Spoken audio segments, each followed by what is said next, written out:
Et donc l'énergie, je dis ça aussi parce que c'est important par rapport à ce que beaucoup disent parfois, ce n'est pas une conséquence de nos sanctions, c'est que la Russie utilise l'énergie, comme elle utilise d'ailleurs l'alimentation, comme une arme de guerre. Vous préparez à ce qu'il coupe totalement les livraisons. Donc, je pense que nous devons aujourd'hui nous préparer à un scénario où il nous faut nous passer en totalité du gaz russe. Parce que je pense que cet scénario n'est pas théorique. C'est un scénario très dur et donc on doit s'y préparer. Et donc, ce que je veux ici très clairement dire, c'est la vérité à nos compatriotes. Cela existe, ça ne dépend pas de nous.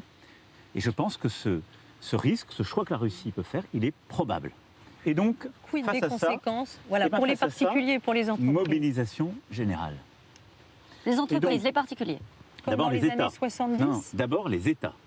Nous tous. Alors, la France, grâce à son modèle énergétique, est peu dépendante du gaz russe. C'est moins de 20% de nos besoins. Et nous avons déjà commencé à diversifier. Mais qu'est-ce que nous faisons depuis le début de cette guerre? En européen, nous diversifions pour aller chercher du gaz ailleurs. Et donc, nous allons continuer en européen à aller sécuriser des volumes de gaz ailleurs qu'en Russie, auprès des autres fournisseurs. La Norvège nous fournit beaucoup, quant à nous, mais le Qatar, l'Algérie, beaucoup d'autres puissances, les États-Unis d'Amérique, et donc on va continuer. On fait des stocks. Deuxième chose, donc ça on diversifie l'achat. Deuxième chose, les stocks. Nous sommes en train de reconstituer nos stocks pour avoir, à l'automne, quasi à 100% de nos stocks. Nous y serons. Nous, Français, nous y serons. Et on a beaucoup moins de stocks que d'autres, parce que d'autres économies, l'Allemagne entre autres, sont beaucoup plus dépendantes du gaz. Et il faut les aider. Ensuite, on doit rentrer collectivement dans une logique de sobriété. C'est-à-dire que nous devons nous préparer à cela. Ça veut dire quoi concrètement? Eh bien, ça veut dire très concrètement. Les Français ont envie de savoir comment vous voulez que ça se traduise. Ça veut dire que moi, je vais demander déjà, dès à présent, aux administrations publiques, à nos grands groupes, à toutes celles et ceux qui peuvent, de préparer un plan, là, cet été, pour qu'on puisse se mettre en situation de consommer moins. Un plan, ça veut dire des contraintes. Ça veut dire des contraintes, des choix. Mais quand on est intelligent, on essaie que ces contraintes passent le moins possible. Qu'est-ce qu'on doit faire? On doit essayer de réduire, pour passer le pic de l'hiver, nos stocks, parce qu'on aura besoin d'être solidaire avec les autres Européens. Et on doit le faire pour qu'il n'y ait jamais de coupure complète, et essayer le moins possible d'arrêter notre économie. C'est ça le. Donc on baisse le chauffage. Donc on va construire un plan. On va d'abord essayer de faire attention collectivement le soir aux éclairages, quand ils sont inutiles. En effet, aux éléments sur l'utilisation de notre électricité. Et donc, on va faire un plan pour les administrations publiques. On va faire un plan de sobriété dans lequel on va demander à tous nos compatriotes de s'engager. Et on va faire un plan de sobriété aussi, et ce qu'on appelle de délestage, c'est le gaz et l'électricité dont on parle là, avec nos entreprises. Sur la méthode, Monsieur le Président, cet appel aux Français à la sobriété, ça doit passer par une forme de responsabilité de chacun d'entre nous, ou est-ce qu'à un moment donné, ça peut aller au-delà, à vos yeux, sur la façon dont vous voyez les choses? Je pense qu'il faut aujourd'hui d'abord que ça passe par, vous l'avez dit, deux choses, l'exemplarité et la responsabilité. L'exemplarité, c'est que les administrations publiques, les collectivités, l'État, aussi les grands groupes privés quand ils le peuvent, et que ça ne touche pas le cœur de leur industrie, eh bien, doivent commencer à faire des efforts et moins consommer. Ensuite, moi, je crois à la responsabilité collective. Et je pense que c'est comme ça qu'on va avancer. Et ensuite, on va préparer ce plan. Donc, on doit faire un plan de sobriété et, si je puis dire, un plan de contingence et d'urgence. Avec des objectifs chiffrés ou pas en termes de réduction de consommation? Évidemment qu'on aura des objectifs chiffrés. Et donc, on va regarder ensuite, de manière très claire, et on va d'abord passer à la responsabilisation. Là, nos premiers efforts ont commencé à avoir des résultats. On consomme un peu moins que l'année dernière. Déjà? Déjà un peu. Parce que tout le monde le sent, le voit, le vit. Et donc, il faut que, durant cet été, cet automne, on continue de le faire. Et je pense que d'ailleurs, c'est une bonne chose, parce que c'est la chasse au gaspillage énergétique. Et vous savez, c'est à la fois bon pour passer ce cap, mais les crises doivent toujours nous apprendre, comme le Covid nous a appris.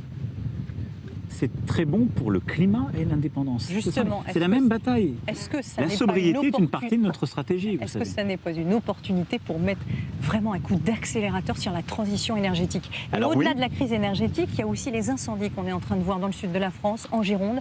Il y a ces répétitions d'événements climatiques dramatiques. Ça passe de la grêle à la vague de chaleur qui revient de plus en plus régulièrement. Vous comprenez bien que les Français commencent à sentir qu'il y a une sorte d'urgence. Comment vous comptez y répondre et mettre un coup d'accélérateur à cette transition énergétique? Alors, vous avez parfaitement raison. C'est une urgence et elle est déjà là. Et je veux ici, vous m'en offrez l'occasion, rendre hommage à nos forces de sécurité civile, à tous nos pompiers. On avait ce matin les sapeurs-pompiers de Paris, nos pompiers militaires qui défilaient, je pense à Paris et Marseille, mais on a tous nos pompiers, nos sapeurs-pompiers, on a nos professionnels comme nos pompiers volontaires qui, avec courage, sont en train de se battre contre un début de saison qui est absolument terrible, des incendies terribles. Et je pense aussi à nos agriculteurs, parce qu'ils vivent les conséquences directes de cette sécheresse. Vous l'avez dit, le dérèglement climatique, il est là. Et donc, on doit déjà faire face et donc mieux se protéger. Face aux éléments de sécheresse, aux canicules, c'est-à-dire protéger notre modèle agricole, en les assurant mieux. Ça veut dire protéger nos aînés et nos enfants, avec les plans qu'on a déclenchés face à la canicule et qu'on va mettre en œuvre. Et là aussi, remercier, ce faisant, nos soignants. Maintenant, ça veut dire qu'on doit accélérer, vous avez parfaitement raison, la réponse à cela. On a une chance, nous.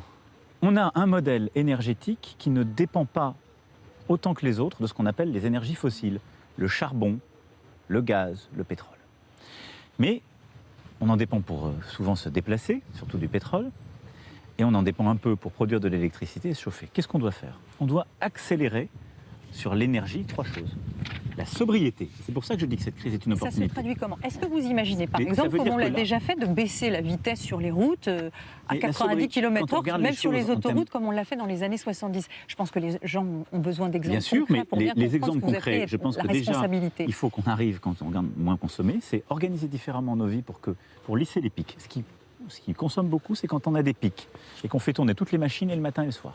Donc on va essayer de favoriser un lissage de l'utilisation de notre électricité. Deuxième chose, je parlais de tous ces éclairages qui sont parfois inutiles, qu'on a, des gaspillages qu'on fait dans les administrations. Moi, je commence toujours par les gros avant de demander des efforts aux gens. Alors, on fait le maximum ici. C'est vrai. Et on a fait aussi des économies d'énergie en suivant, c'est-à-dire on fait de la rénovation.